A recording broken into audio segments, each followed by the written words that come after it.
ప్రత్యక్ష రాజకీయాల నుంచి తప్పుకుంటున్నట్లు టీడీపీ ఎంపీ గల్లా జయదేవ్ ప్రకటించారు. ఇన్నాళ్లు తనకు సహకరించిన అందరికీ కృతజ్ఞతలు తెలిపారు. తమ ఫ్యామిలీకి 50 ఏళ్ల రాజకీయ చరిత్ర ఉందన్నారు జయదేవ్.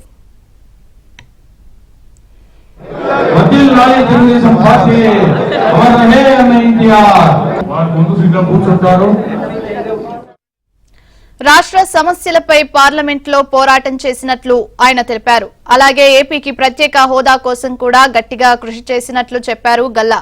రాజధానిగా అమరావతిని చేయడానికి పోరాడుతూనే ఉన్నట్లు తెలిపారు.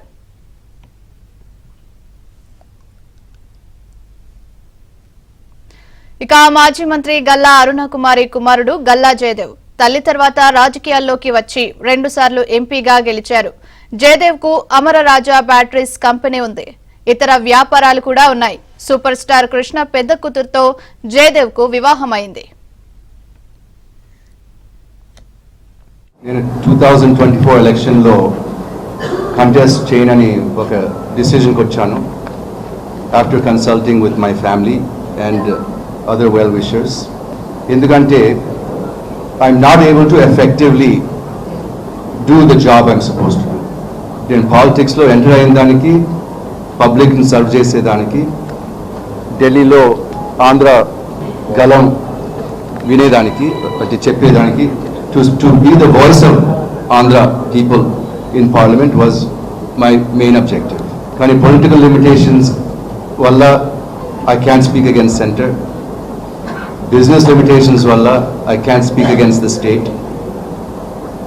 క్వైట్గా మధ్యలో కూర్చొని నో మ్యాన్స్ ల్యాండ్లో మాదిరిగా వాళ్ళు అరుచుకుంటా ఉంటే గమ్ముని కూర్చొని చూస్తూ ఉండాల్సి వచ్చింది. కొంతమంది చెప్తారు ఇట్లాంటి పరిస్థితులు వస్తాయి, ఒక్కొక్కసారి రూలింగ్లో ఉంటారు, ఒక్కొక్కసారి ఆపోజిషన్లో ఉంటారు, ఒక్కొక్కసారి సైలెంట్గా ఉండాల్సి వస్తుంది. లాంగ్ కెరీర్లో ఇవి అప్స్ అండ్ డౌన్స్ ఉంటాయి, అవి చూడగడతా అంటారు. కానీ నేనేమనుకుంటానంటే ఇట్స్ వెరీ సెల్ఫిష్ అప్రోచ్.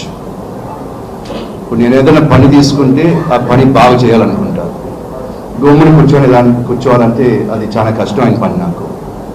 ఇంతకుముందే చెప్పాను, జైల్లోకి వెళ్తాను, కొట్టినా తిట్టినా పర్వాలేదు, కానీ గమ్ముని కూర్చోమంటే మాత్రం అది నాకు ఇల్లు కాదు, నా వల్ల కాదు. తెలుగుదేశం పార్టీ కార్యకర్తలకి, గుంటూరు ప్రజలకి లవ్ అండ్ అఫెక్షన్ నాకు చూపించిన దానికి ధన్యవాదాలు తెలుపుతున్నాను.